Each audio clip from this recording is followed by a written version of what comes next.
I'm Julia. And I'm Sue. And this is Sticks and Stones. Episode 19. On today's episode, we'll catch up with what we've been doing while we took our holiday and health hiatus. As Julia shows us the yarn that she dyed, Sue shows us some jewelry that she's been working on. And for our DIY section, we're going to learn how to hand stamp garden markers. Join us!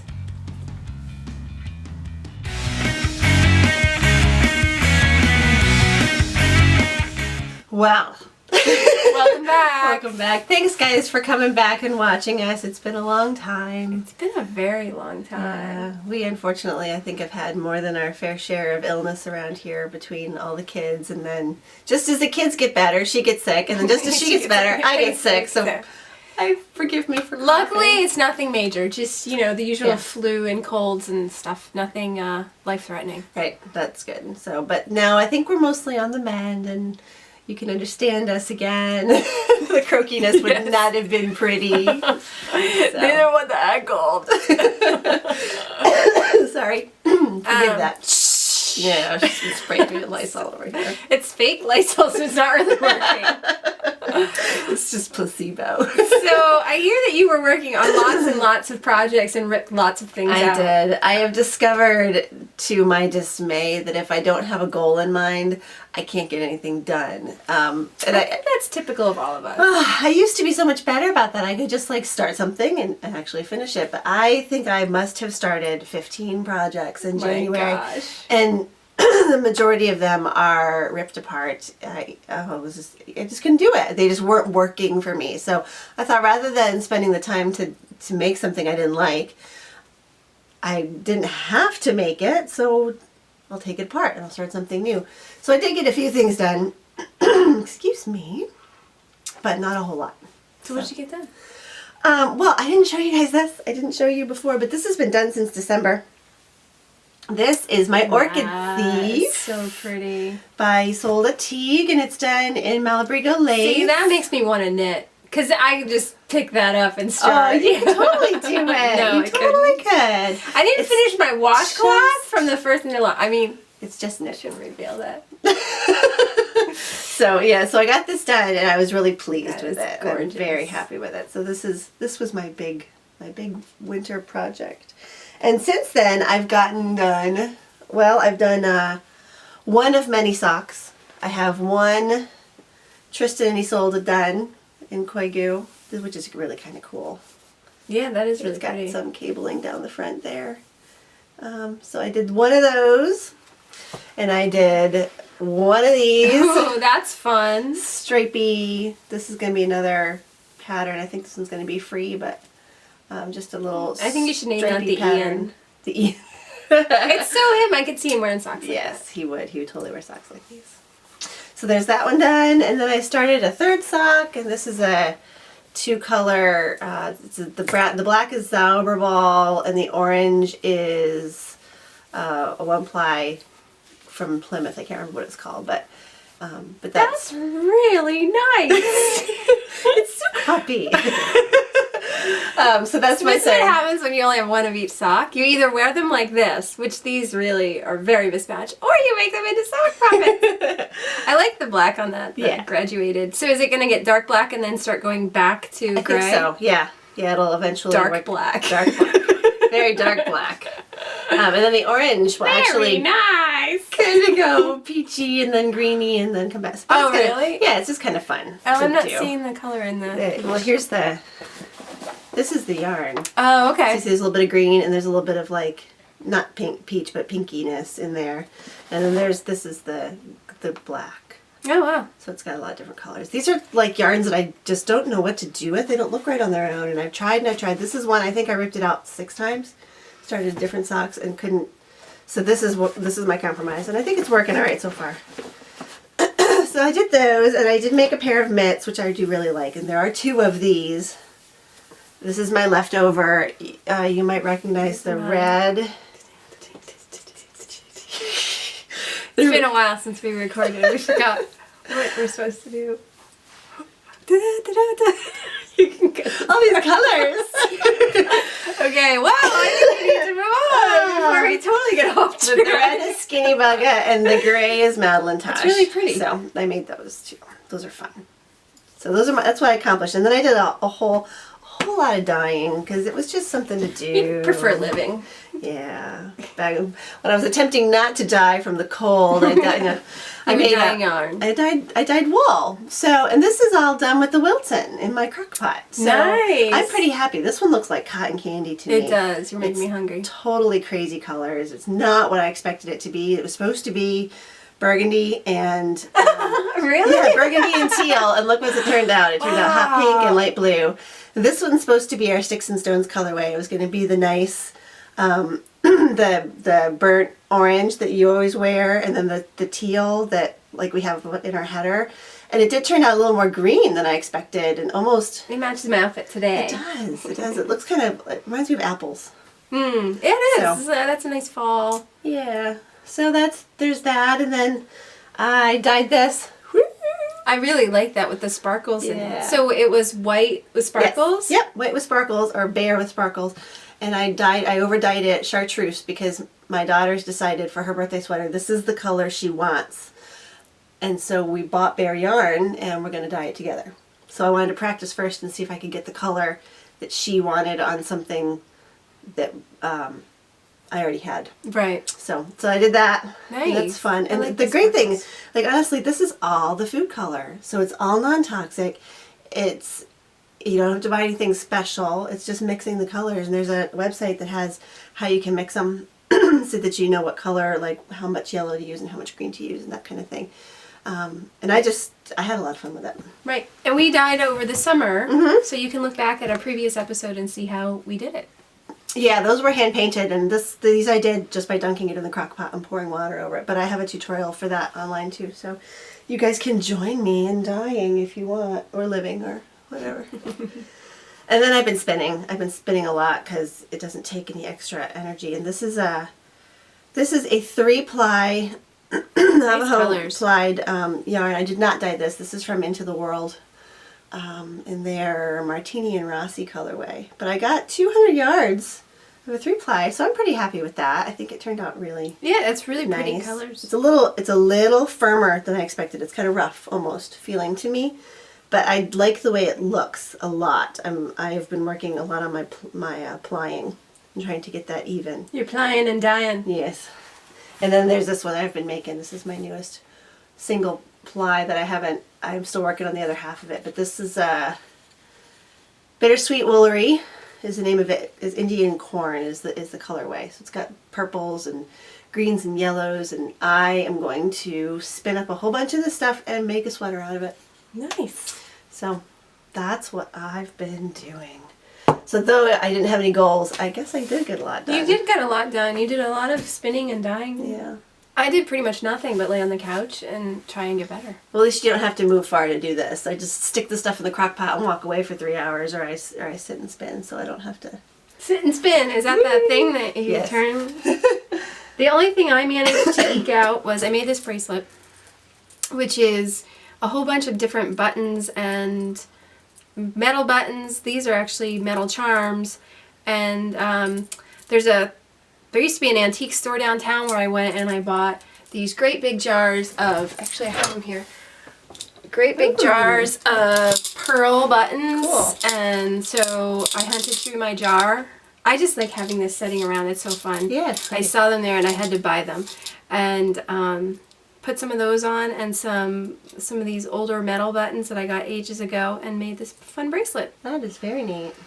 Yeah. I actually had made it before, but then I needed to solder all the links. So basically it's just jump rings that go through and connect together. It's a big jump ring. So it's actually a very easy bracelet, but you do need to solder the jump rings, Okay. or else they start to come open as it gets pulled, and then it comes apart. So Cool. yeah, so I made that, and this is a little fun bow that I made. It was in a magazine that I bought about holiday crafts, and it's made out of wrapping paper. That's fun. And honestly, it takes a while to do. It's one of those that you're better off just using a bow, but if you don't have one, It's fun, and you can do. There's 1, 2, 3, 4, 5 different layers of paper. It's just a circle, and you cut slits in it, and then roll each section around a pencil. Okay, and then glue them together. It looks like it could be, if you did it with ribbon, it would be a really cute like hair thing for a little kid.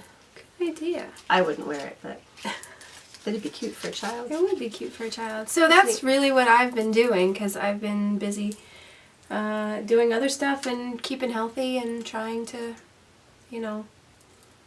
stay afloat. Yeah. But we're back, and it's a sunny day, and so for our DIY today, in anticipation of spring coming at some point, the groundhog did say that it's coming. It's going to be in early spring. Right, that's what he said. So we are going to make garden markers for different plants. So we can start planting our garden. Can't wait. I need some fresh vegetables again. Yes, definitely. So join us in a few minutes for that. We'll be right back.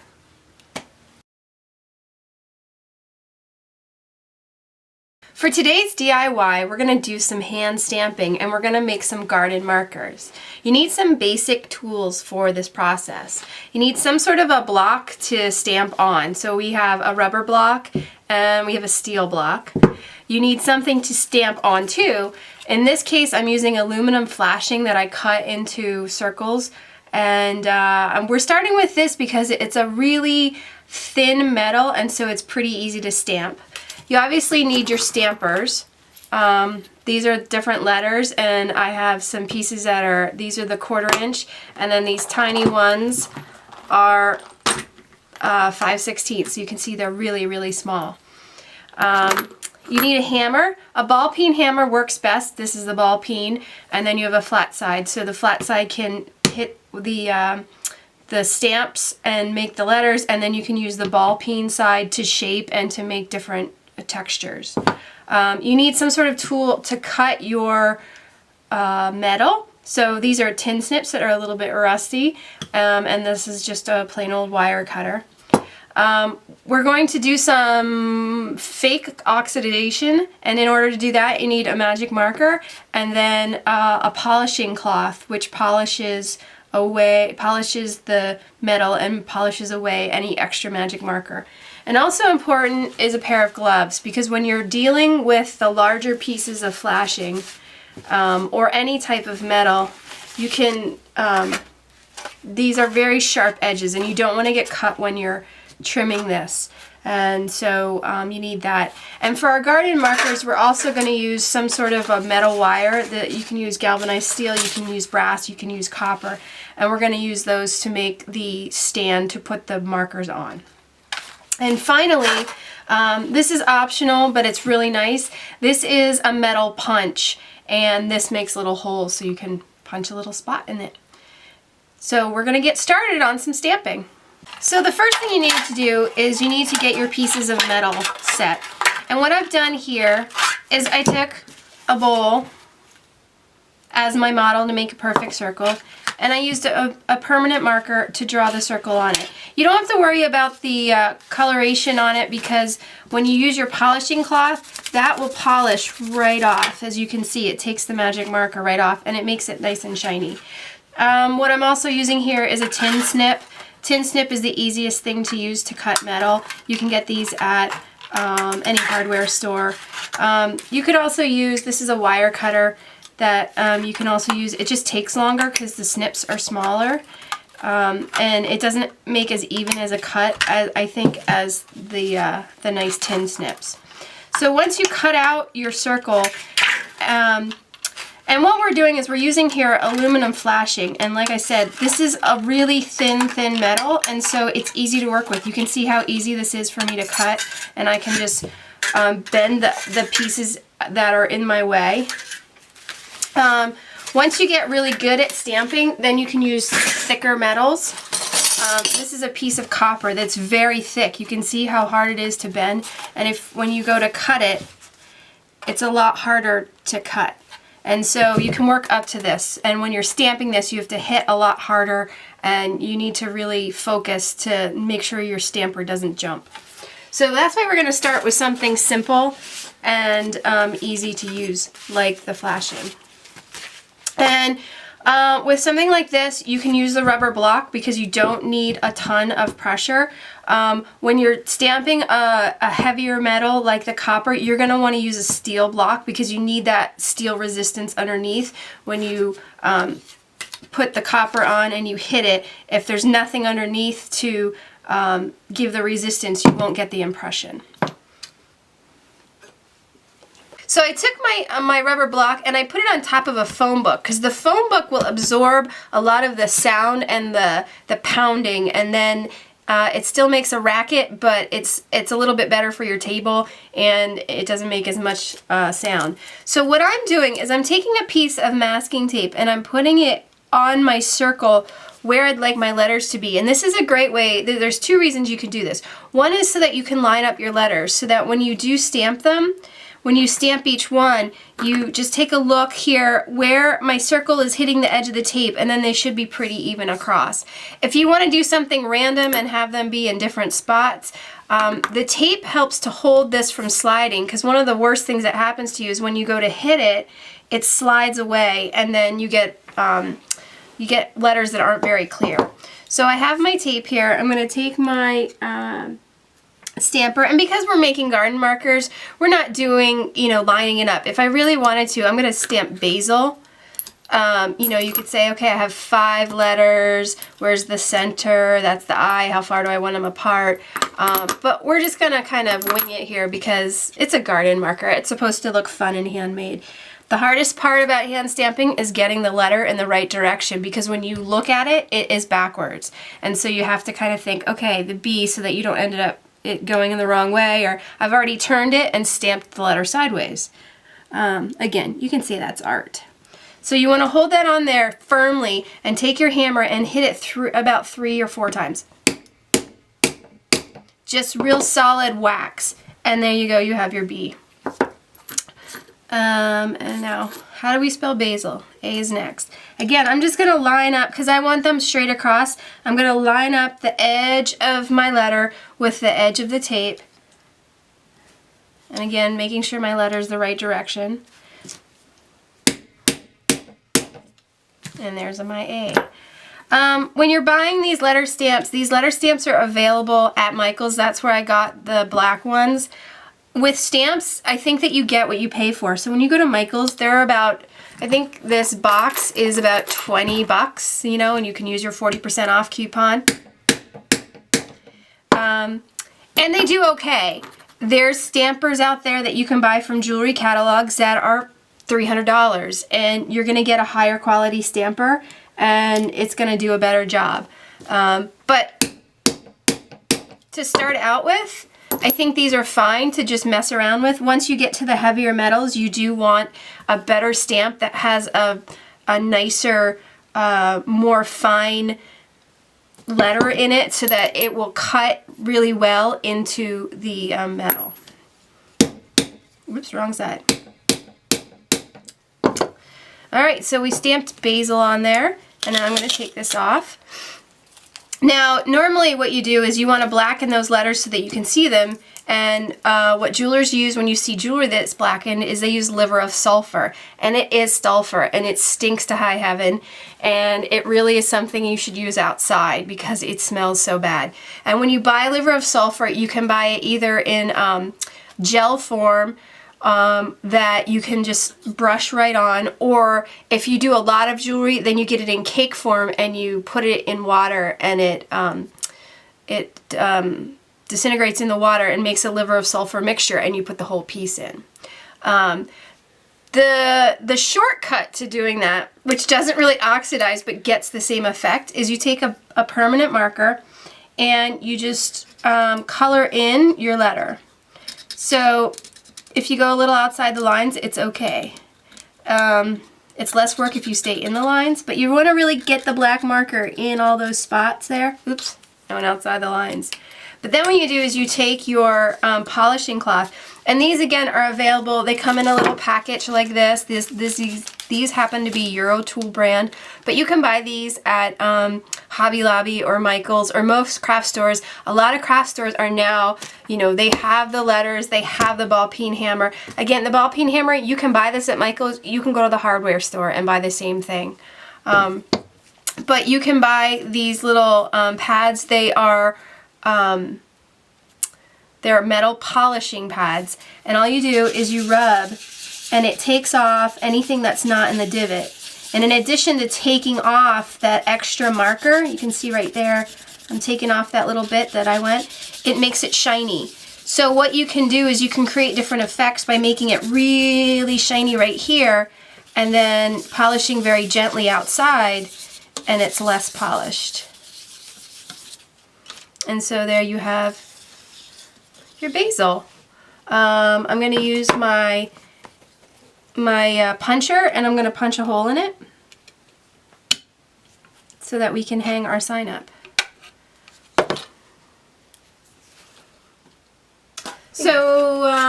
So when you're done with your stamping, I stamped a couple little basils on here with the other one. I'm just going to show you how to really quick flatten this out.